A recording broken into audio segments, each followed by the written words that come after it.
What's going on, everybody? Christian Ballard Sports Media, coming at you with Touchdown Tuesdays, featuring my special co-host, Mayhem Matthew. What's up, brother?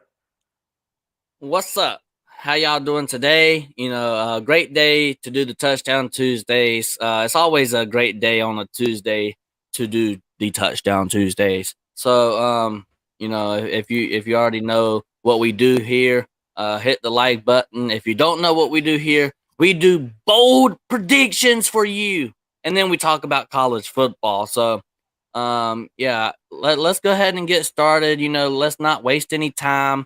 I want to go ahead and do my first take of the day. We do two takes per per each, me and Ballard. But anyways, so my first take is Keon Coleman goes to Ole Miss. Listen, Keon Coleman is taking a visit right now, probably as we speak, to Ole Miss. Okay.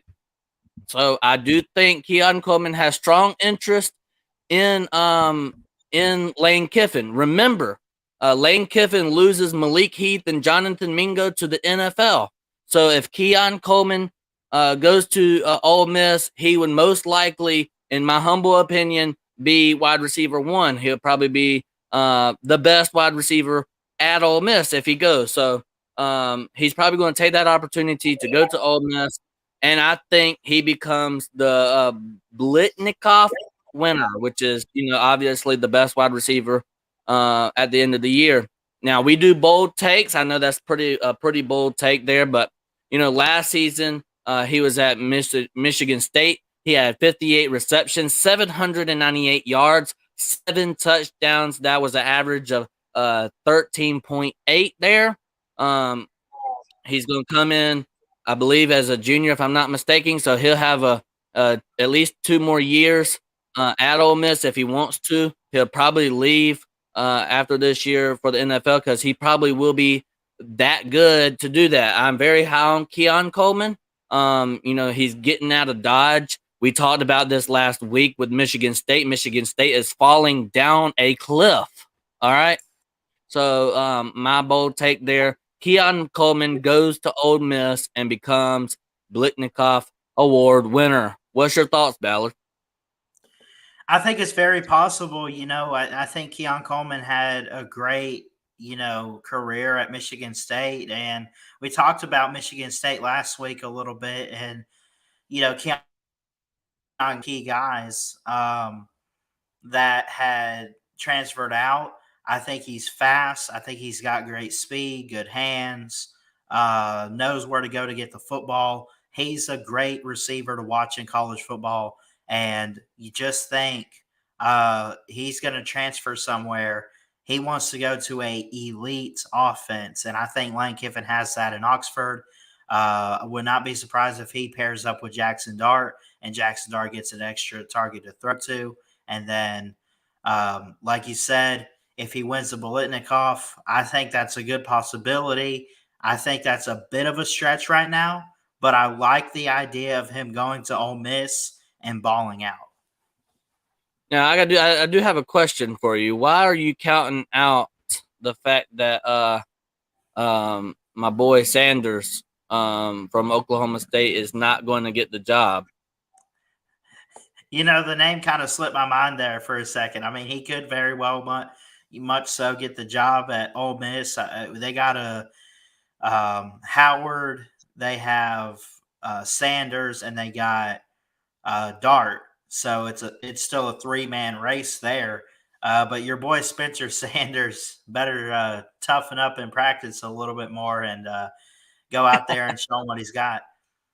All right, for sure. I was just wondering. I mean, if you, Yeah. I didn't know if we make bold takes around here, so I didn't know if you had already written off Spencer Sanders as like QB2, and it's already made up that Jackson Start's your starter. But we already talked about that a few weeks ago. But I was just getting your thoughts on that. What's your first take? My first take. Where the Gator man at? Where's the Florida man when you need him? My first take of the day is Florida will finish worse than Vanderbilt in 2023. Why do I pick Vanderbilt? Because they have been a bottom feeder SEC team. But Vanderbilt seems to be coming up a little bit with Clark Lee, and Florida having their own recruiting issues now. Can't recruit. They lost players to the portal. Um, got to replace star quarterback Anthony Richardson, who's in the NFL now. Yeah, I think Florida is going to have a long road ahead of them in 2023. And by long, it's going to be slow. They're going to be tired and worn out. I would not be surprised if they are the worst team in the East next year and Vanderbilt's ahead of them. Yeah, that's I want to, before I give me my thoughts, shout out to the chat there and Lewis Pat. The transfer portal did work for Mel Tucker temporarily, and we're going to get to that. The title of this, segment here is "Can rebuilding a college football roster through the portal guarantee immediate success on the field?" And we're going to answer your question after we get done with the touchdown takes. You can let us know what your thoughts is down below. Glad to see you, Lewis Pat, in the comment section. And I'm gonna go ahead and say this. Florida will finish worse than Vandy. That is a very bold take, and I love it, man. I love that we do bold takes on the Touchdown Tuesdays because we are not like everybody else. We just don't go with the flow. Okay, Vanderbilt beat Florida last year. Can they beat them again? I don't know. This leads me to my second take, if you will, pop that on there real quick, because I do believe that Casey Thompson will go to Florida. All right. And if Casey Thompson goes to Florida, then I'm going to have to disagree with your take there. But I'm not sold on Graham Mertz. I'm just not. Or Casey Jack Miller. Listen, Casey Thompson, whenever he was under, I believe he was under Tom Herman, wasn't he? With Texas? At Texas, yes. He was a really great quarterback. He wasn't elite or anything, but he was, I guess, above average quarterback. I would call him a great quarterback, right? He's very physical. He can scramble a little bit, and he's accurate, right, with the ball. So I think if Florida can make a grab at Casey Thompson, that will save Florida for at least one more year. And I think, they do need to get probably another wide receiver. And I talked about Keon Coleman going to Ole Miss. For some reason, Keon Coleman does not end up there, which, listen, I'm making this statement. I do think Keon Coleman is going to the Ole Miss Rebels, but for some weird reason, I'm going to be honest, you don't know what these 18 to 22-year-old guys are going to do, right?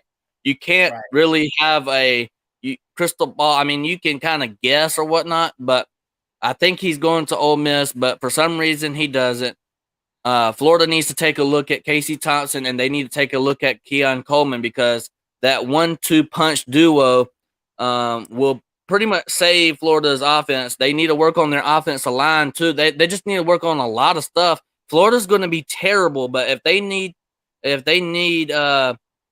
some type of help, it would be Casey Thompson and Keon Coleman. They only got Ricky Pearsall at wide receiver. You can't really tell me that any other wide receiver there is going to be good other than Ricky Pearsall. So, and Graham Mertz is not the real deal. He is a human garbage can as far as a quarterback goes.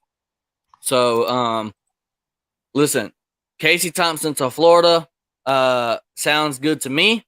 And listen, I might be just rambling off what the Florida man wants, right? But it sounds like a perfect fit to me. Florida's offense style of offense goes well with how Casey Thompson works as a quarterback. And I just think that Scott Frost, the way he did his offense, it just made Casey Thompson look bad. And so with that being said, I'm gonna end it right there. Casey Thompson to Florida. Go ahead and go on to your second take. Well, I will say this before we get into that. I do think it's a bold take. I like Casey Thompson to Florida. I do think he's a good athlete. I just think he needs to be in the right situation. Let me ask you this before we get into my second take, though. Does Casey Thompson need Florida more than Florida needs Casey Thompson, or vice versa? Well, listen, and I'm glad you asked that question because I've heard rumors that Casey Thompson might be going to Florida Atlantic. Tom Herman is the head coach down there at Yeah. Florida Atlantic. So I don't know. I mean, if you want to be a premier quarterback, do you go to Florida Atlantic to here's my thing. Do you go to Florida and because we all seen what Anthony Richardson did. Anthony Richardson wasn't the best quarterback in the world, but he did play for Florida, and that had a lot of toll on where he got drafted. And obviously, he's the underwear Olympics champion, so obviously that had a lot of toll on it too. But as far as I don't know who needs who more. I think probably Florida needs Casey Thompson more than Casey Thompson needs Florida. But I think adding each other together would be the dynamic duo. I think they need each other. If I'm Casey Thompson and I got offered to Florida Atlantic and Florida, I'm probably going to Florida. I mean, it's just a Power 5 school. Just looks good overall. Casey Thompson probably would start immediately, wouldn't you think? I would think so. I mean, I think the quarterback situation at Florida is up in the air right now. I think don't they still have Jack Miller the third, and I'm trying to think of who else they have, but it's up in the air as to who's going to be that quarterback with Anthony Richardson in the NFL right now. And if Casey Thompson sees a open position to go out and compete, he's going to go to the best school that he could possibly go to for him. And quite honestly, I know they're in a hole right now, but for all we know, for him, it might be Florida. Yeah, I mean, like I said, I'm hearing rumors that he might have interest in Florida Atlantic. But if you're already in the state of Florida, why don't you go to Why don't you go to a SEC school and compete Yeah, for best in the conference. SEC?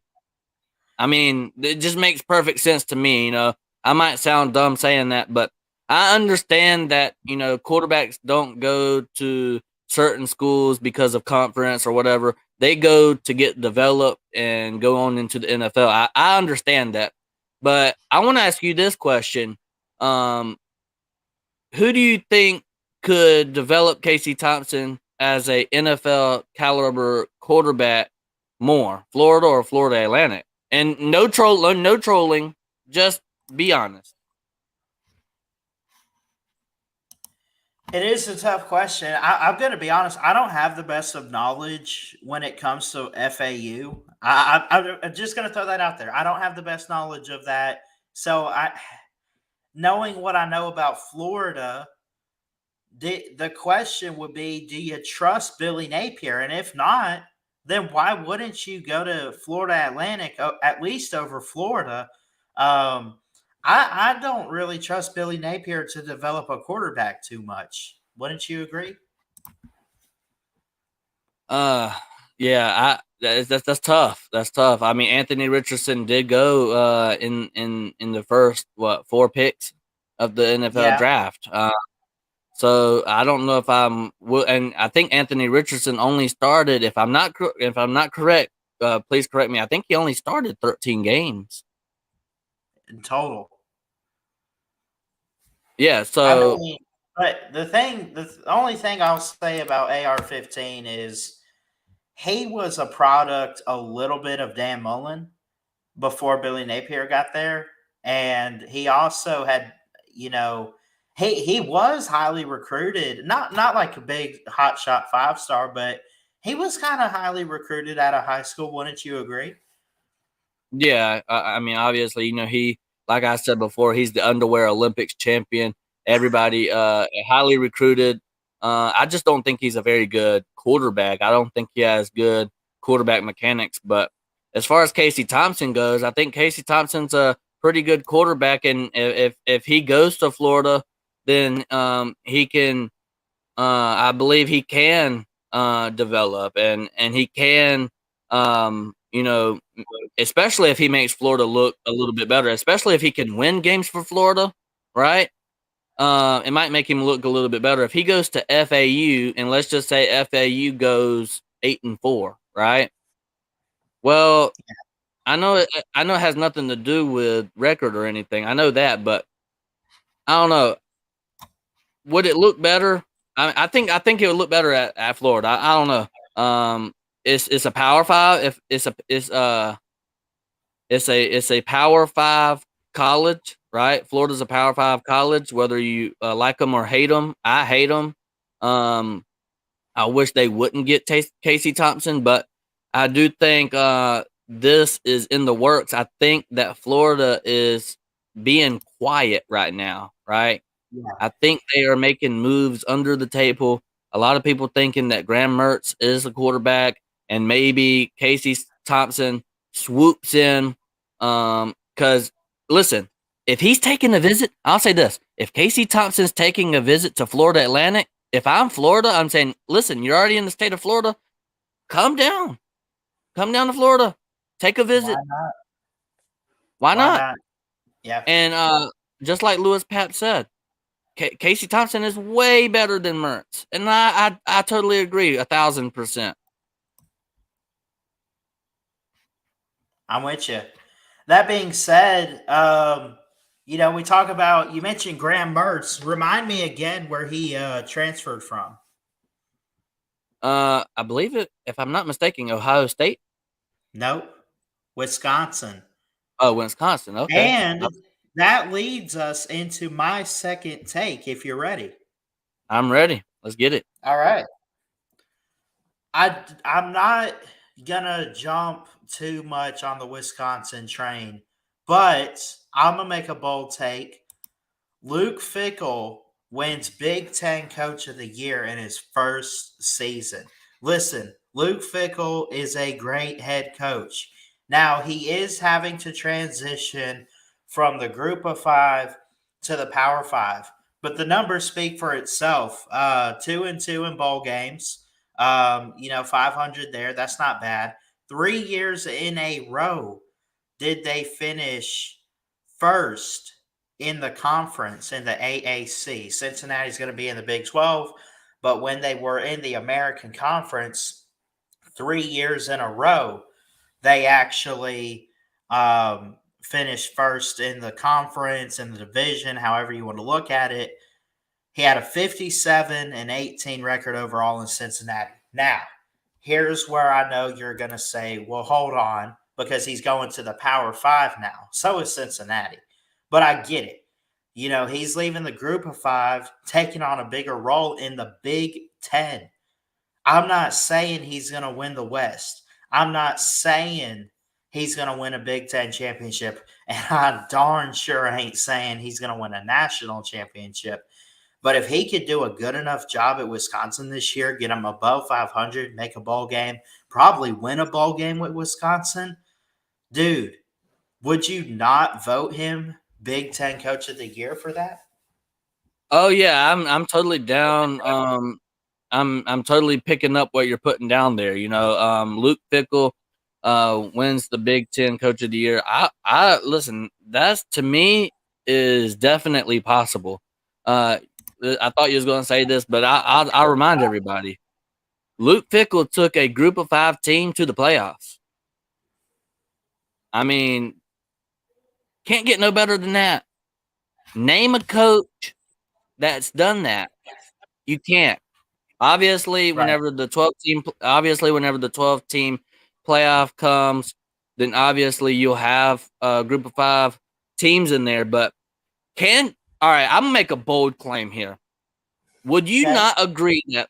Would you not agree that Luke Fickell paved the way for Group of Fives to get in the playoffs? Do you think Luke Fickell paved the way for this expansion and allowing Group of Fives? Because before Luke Fickell did what he did at Cincinnati, there was no such thing as a Group of Five in a playoffs or in a Right. BCS national Well, championship. I'll tell you this. Look at a team like now they didn't make the playoffs last year, but they won 11 games. Look at Tulane and what they did. Look what they accomplished. I think that Luke Fickell showed the rest of the group of five in the American Conference, maybe the Sun Belt, whoever you want to look at in the group of five conferences. He said, listen, take it from me, recruit, go out on a football field, win some football games, play a tough schedule. They did kind of play a tough schedule and had a tough road in 2021. I guess you could say they played a couple good teams in there. He paved the way and showed them this is how you get in. And he also had to have some dominoes fall his way with some Power Five champions. But, at the same time, if you do your part as a group of five school, if you can go undefeated, I think you have a good resume. Just win some football games, man. That's it. Nothing to it. Yeah, I really do believe Luke Fickell paved the way for these Group of Fives, and I think it pushed. Listen, we all know the NCAA takes forever.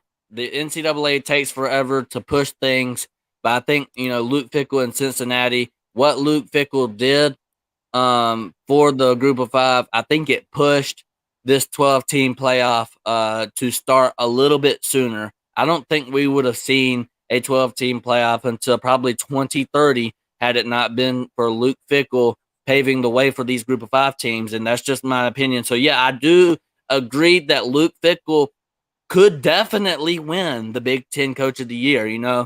Um, Especially, I think Wisconsin, I have them in my top 25, right?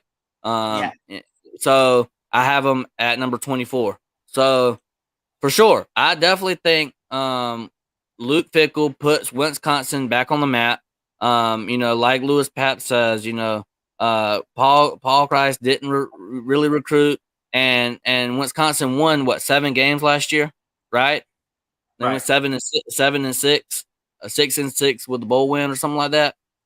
Um, so I do think that in the first year of Luke Fickell and this Wisconsin team, yes, yes. Hold on, sorry, I got distracted by the comment section. Yeah, he says, "Crazy talk from a Georgia Bullfrog." Well, it's okay. We're making some bold claims here, but I understand. Lewis Pap says that the cupboard is bare. At Wisconsin, but I totally agree with the take. And Waylon Ballard had the take. I'm just agreeing with it. So actually, it's crazy talk from a Bama man and a Georgia man. So there you go. Yep. And again, staying on this topic for just another minute or two, you don't have to win your conference to get Coach of the Year. I mean, I know James Franklin, Jim Harbaugh, these coaches that have won the Big Ten, like go back to James Franklin and Penn State in 2016, go back to Michigan the past couple years. You don't have to do that to get Coach of the Year in your conference. It definitely helps, but I think what should get you Coach of the Year, honestly, I don't think should be because of a conference title. I think it's who turns it around the most? Who does the best coaching job in their position? Because Wisconsin's in a bit of a pickle, in my opinion. And if Luke Fickell could get them to a bowl game, get them to 7 or 8 wins, win a bowl game, I don't know if they'll hit 7 or 8 wins, but I mean, if they could do something like that, why not give it to Luke Fickell? Well, I'm gonna address this comment. I didn't say Luke Fickell had anything to do with the 12-team playoff. I didn't say that. I said that Luke Fickell made the playoffs, the only group of 5 team to ever do it. Right? He head coached. He coached them to a playoff berth, the first ever group of 5 to do it. And you had a lot of these Power 5 saying that, well, I didn't get in. I didn't get in. They were crying, right? And I do think that Luke Fickell paved the way for the playoff expansion to come a little bit faster, right? To get here faster. If it was the same 4 or 5 team, the same 4 teams in the playoffs every year, Clemson, Georgia, Alabama, if it's the same old ones every single year, I don't think we'll be talking about playoff expansion. But since, ever since Cincinnati made the playoffs, we started talking about expansion more and more and more. So it's not that Luke Fickell had anything to do with it. I'm just saying that I think conversations about expansion really started heavy whenever Cincinnati made the playoffs. And that's just my opinion. Everybody has an opinion, just like they do have buttholes. So there you go. Oh my god. Oh But man. anyways, let's talk about the transfer portal there, right? Yeah. So we have a question at hand, and I want you to answer this question. Can rebuilding a college football roster through the transfer portal guarantee immediate success on the field? What's your thoughts? And we want to hear from you guys in the comments too on this, but I think I think it depends on the situation. I think it can. Yes. I'll say yes to answer it because I think if you're in the right position, if you rebuild through experience, because a lot of times most transfers are going to have a little bit of playing experience, a little bit of time on their hands, and if you could bring those guys into your program, I would say that it's probably not going to win you a championship, but it will guarantee you to have improvement, which I think is success in my book.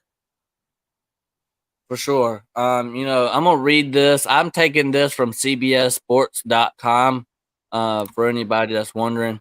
But I'm gonna read this. It says a total of 42 teams brought in at least 11 transfers in 2022.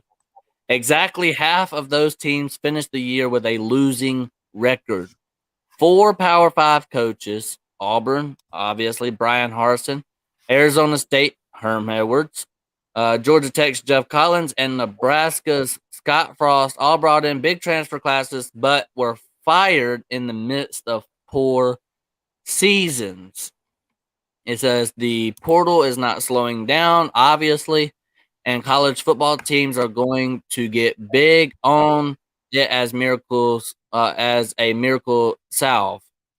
Recent history shows that through things might work out, flipping a roster via the transfer portal is far from the catalyst to overnight glory that some fans hold it up as. Using the 247 teams transfer rankings, here's a look at some notable teams that took at least 11 transfers during the 2022 cycle and how it ultimately impacted their seasons. Okay, we're going to take a look at the good, the bad, and the downright ugly here. So let's take a look at the LSU Tigers, right?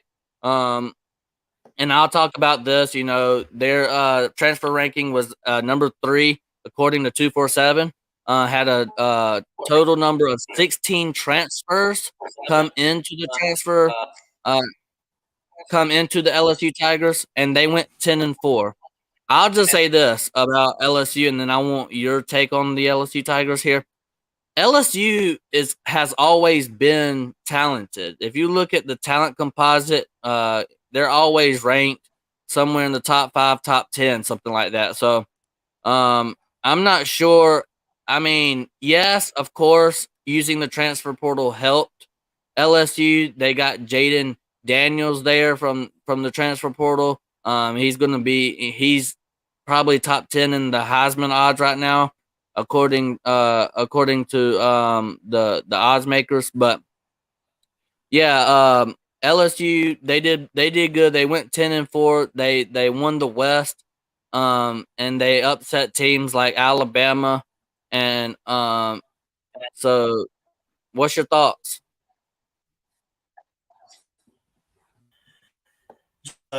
Question in general, or was there something specific you wanted to ask me about the portal?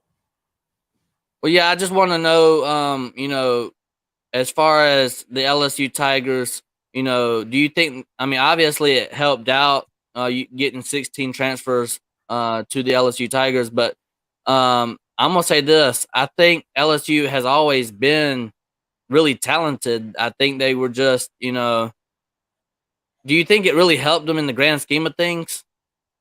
Yes, yes, because think about this. Like you just said, they've always been very talented. They've always recruited. They recruited greatly under Coach Ogeron, and what they're doing with Brian Kelly now is amazing. Um, think about this: they bring in a transfer quarterback in Jaden Daniels this past year. They light up Alabama, and they win the SEC West to go play Georgia.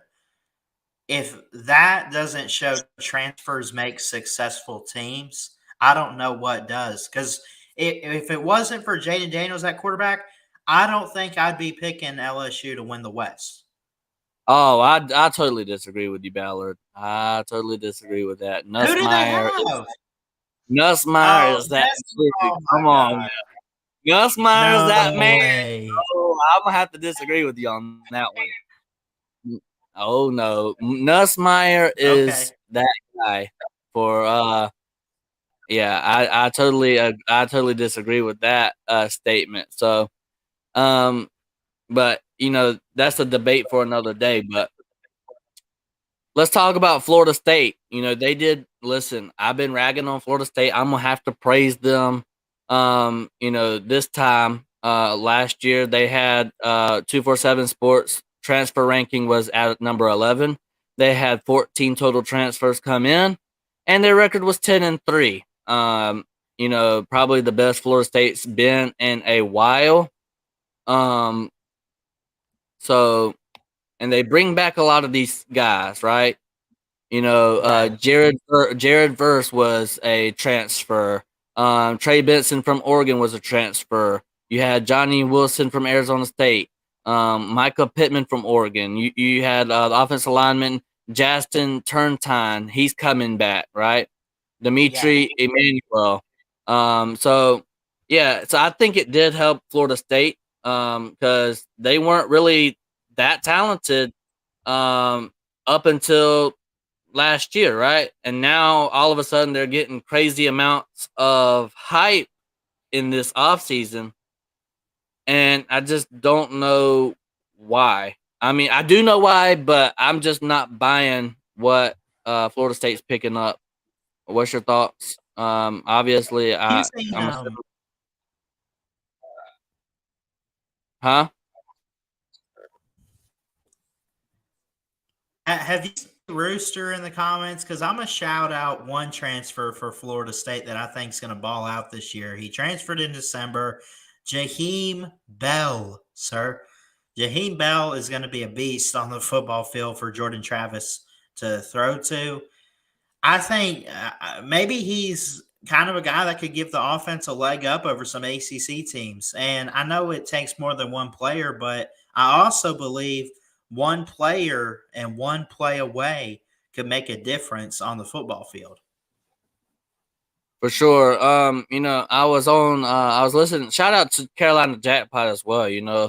I was tuning in to listen to Carolina Jackpot, and he said something about, and I don't know if this is true or not. I'm not saying it. Carolina Jackpot did. He said that Jaheim Bell had a lot of crybaby issues. If he didn't get enough touches, if he didn't get, I wonder if that's going to cause a riffraff at Florida State if he doesn't get a certain number of touches and he wants to not play anymore and he gets butt hurt. I don't know if that's the case, but that was kind of the rumor there, right? Yeah. So, and shout out to um, Belligerence. It says Ballard Sports Media is number one. Obviously, it's number one. So go ahead and subscribe to Ballard if you haven't already. So, Thanks, but belligerents. yeah, I think the transfer portal definitely helped Florida State. Now, one team that I think it helped. This is kind of not really the bad, but because they did do good, and that's USC, right? They had 20 transfers, right? But USC to me was already a premier program. I know they were 4-8 the year before. I understand that. They brought in Caleb Williams and they brought in some wide receivers there, but USC should not be 4-8 every year. They shouldn't. That head coach was just a god awful head coach there. So to me, USC they brought in them 20 transfers and they went 11-3, losing to Tulane there at the end. Give me your thoughts on USC and do you know how they utilize the transfer portal this year? Do you think I mean, obviously it helped them, but do you think that it helps them down the road? I think it could. I mean, I think that the only thing about USC that concerns me is Lincoln Riley, much like Oklahoma, like what he did at Oklahoma. He still, I don't think, has a formula for defense, and I think they still have Alex Grinch as the defensive coordinator over there, Southern Yes. Cal. But what he's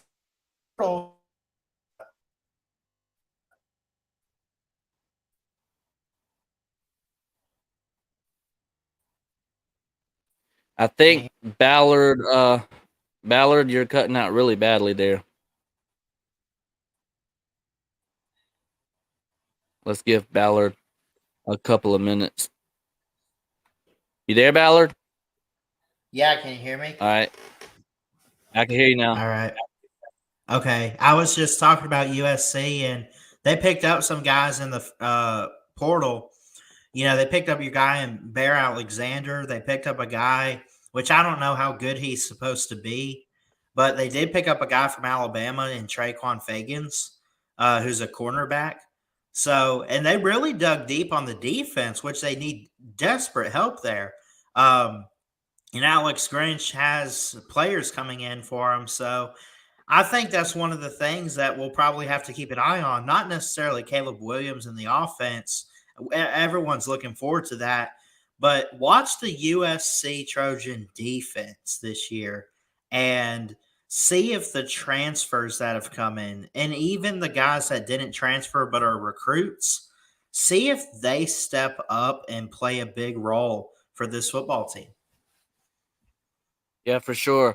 And now let's go to the downright ugly, right? You had the Ole Miss Rebels. I'm gonna say the three teams, and we could talk about them, but I want to say this first too. The Ole Miss Rebels, the Oklahoma Sooners, Nebraska, and Miami, right? So we're gonna get to all of them, but I want to say this, right? So the teams that the transfer portal helped was teams like LSU that was already good, Florida State that has a name for themselves. I guess you could say it helped them the most. And USC, which is a premier program as well, right? Now, the teams that did not help, which obviously, people would say that Lane Kiffin is the transfer portal king, right? Yeah. 2022 had a total number of 17 transfers. The number 2 ranking in 247 transfer rankings there. And he went 8-5, right? Had went 8-5. Um, I don't know. This year he adds 2 more quarterbacks via the portal in 2023 for this year. Had an embarrassing loss to Texas Tech, 17 points there. Losses to a really bad Arkansas team, and obviously they lost to LSU. I think they did better without the transfer portal, wouldn't you think?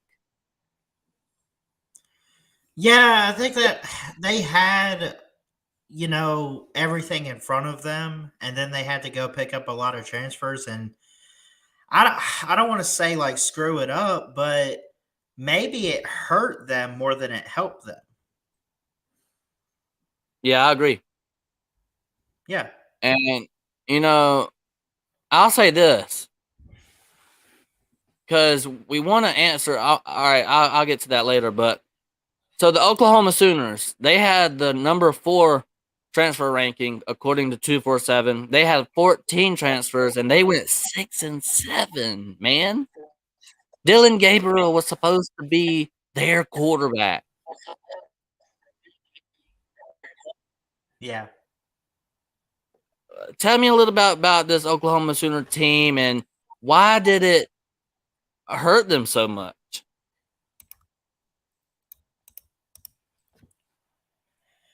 Oof.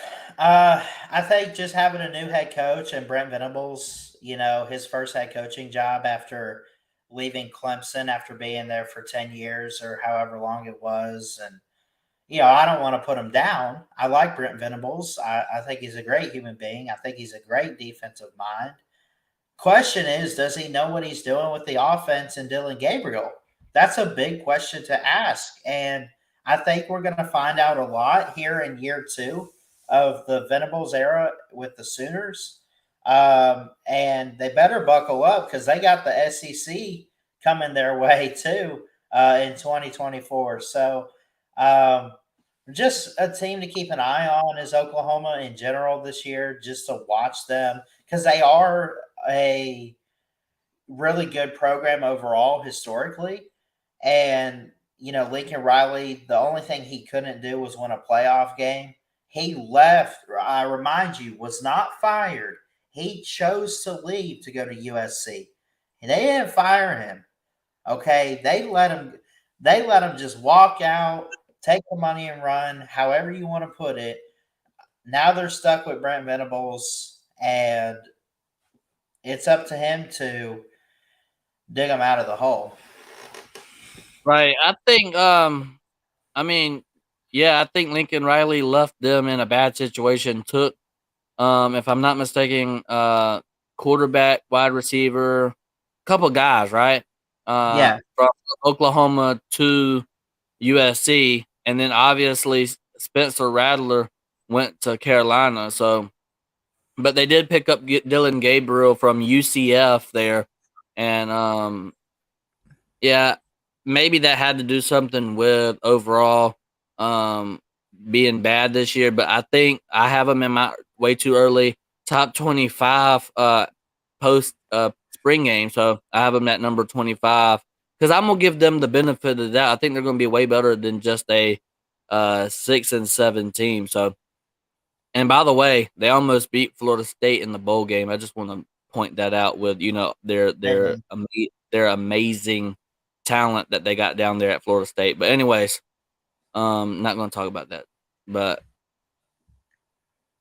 Nebraska, their 247 transfer ranking was at number 7. They had a total number of 15 transfers, and they went 4-8. Now, this we talk about Casey Thompson earlier in the live stream.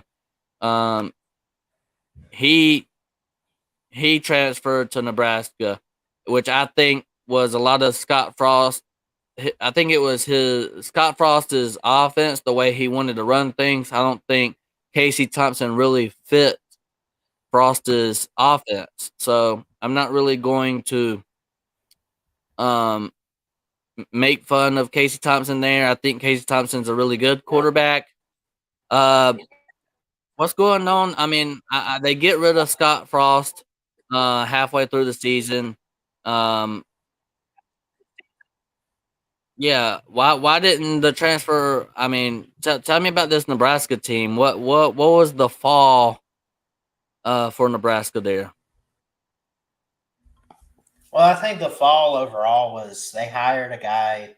Nothing wrong with hiring someone who went to school there, but I don't think Scott Frost was ready for a Power Five job. I know he has great success at UCF, but that's it, UCF, yeah. Um, he had great success there. He just wasn't ready for the Power Five.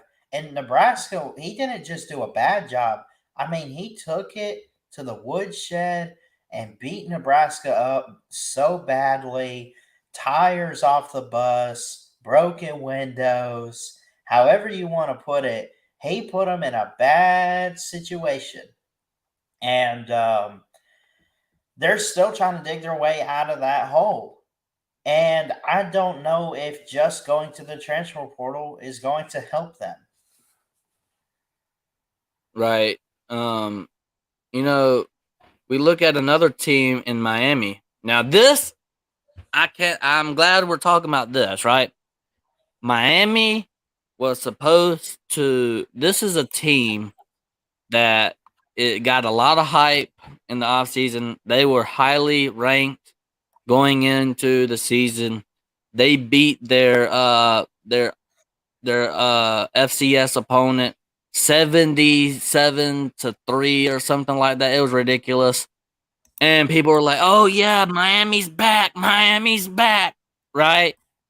Mm-hmm. And oh yeah, Miami's going to be good. Miami's going to win the ACC. Miami is this and Miami is that. They ranked them in the top 15. They were going and going and going, right? And I'm getting the same type of feeling. And it's just a feeling. It's just a feeling. I'm getting the same type of feeling from Florida State, man, right? They're getting all this hype in the offseason, all this hype, just like NC State, right? But we're not talking about NC State. We're talking about Miami there. You know, bring in Mario Cristobal in his first year, right?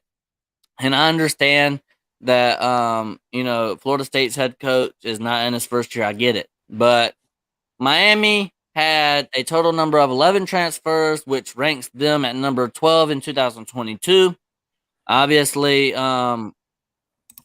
had a staff featuring a Broyles Award winner, Josh Gaddis.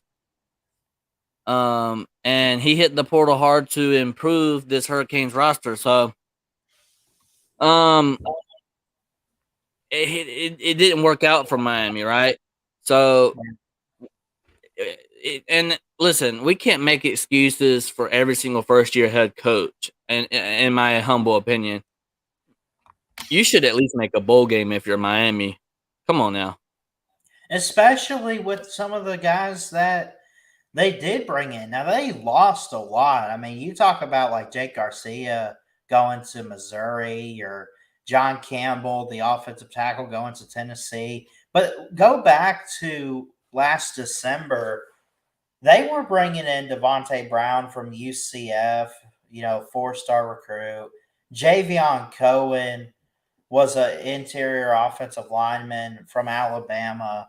Um, and I mean, they used the portal to their advantage too, and they did nothing. Another one, Texas A&M. Signed the number one recruiting class. Had a whole bunch of Oh, we transfers got coming in. man. I don't even get me started on Texas A&M. I So mean, I want to go uh, ahead and answer the title of this video, right? Can rebuilding a college football roster through the transfer portal guarantee immediate success on the field? No. And it works for some teams. It does. The teams that it worked for, obviously Southern Cal, but you got to realize that Lincoln Riley is a great head coach, whether you like him or not. It worked for LSU, and I think LSU was already a great team as it is. They just brought in even more transfers. I don't know if it. I mean, obviously it helped them, but I still think that LSU would have been good either way.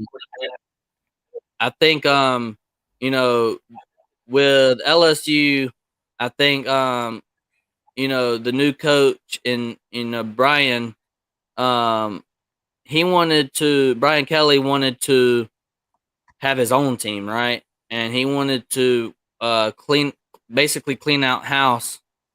And I don't think, even if he didn't win in, even if he did not go into the transfer portal, I think LSU would have been still really good. Whether Nussmeier was really good, is and was really good.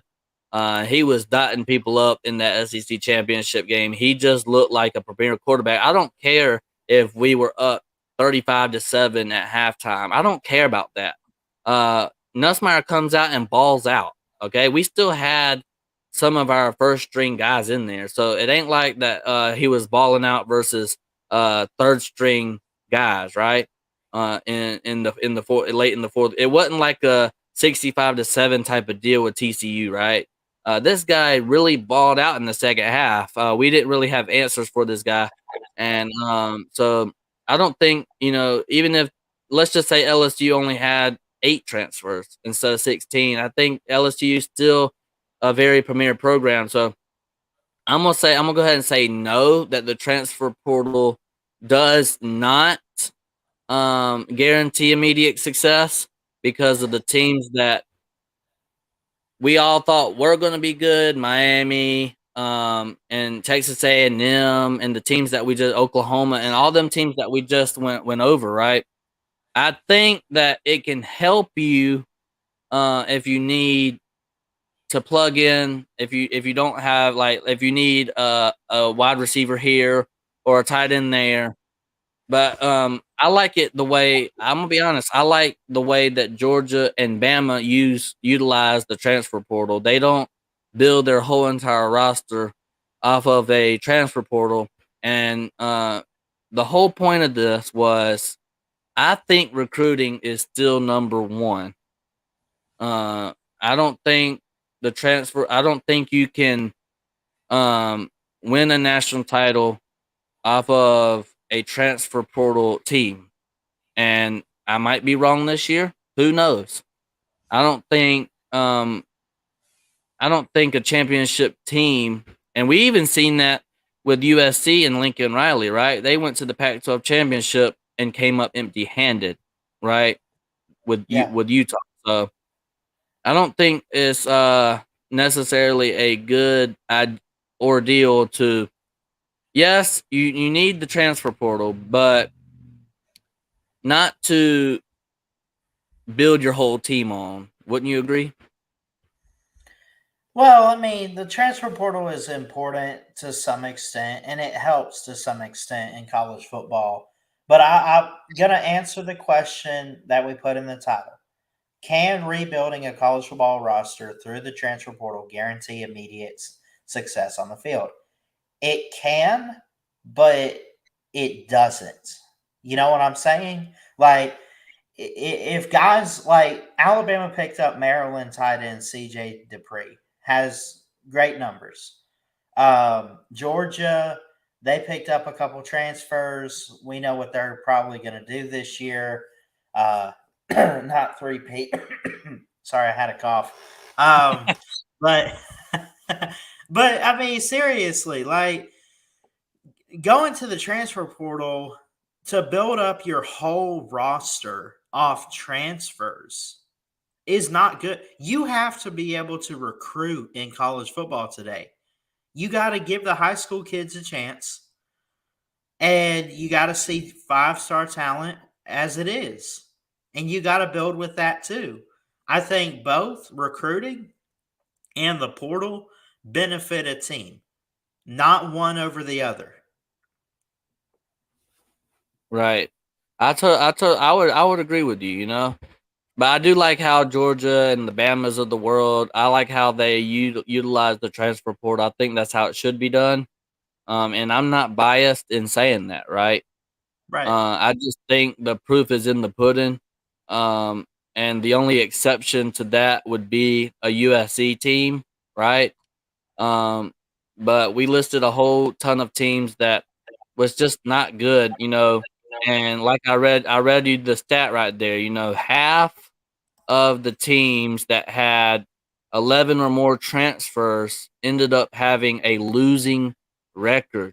So that goes to show you that recruiting is still on top, and that's all I got for today. Any last words or any words? Yeah, if you guys are new to either one of our channels and you enjoyed this show, go subscribe to Mayhem Matthew and subscribe here at Ballard Sports Media. Um, Check us out. We put out amazing college football content almost every single day, too. It's not just on weekends, it's not just during the football season. And Mayhem, like I always say, I love doing this show with you. I think we make a good duo, a good team. And we'll continue to do this show if people keep showing up and wanting more. And it seems like we always get a good crowd, too. For sure, we had at one point about 6 or 7 guys or gals in here. You know, we are simulcasting on both channels, so whatever stream you're watching, you know, hit the thumbs up, and if you're new to any of our channels, hit the subscribe button. It is completely free. It's free. It don't hurt nobody to hit a thumbs up or subscribe to a channel. It's completely free. So yeah, and like Lewis Pap says, only 30 more subs for Ballard Sports. Everybody, please go get him to 1,000 subs. And from a Georgia fan, go Dogs, and we'll see you next time. Roll Tide. We love you guys. Thank you.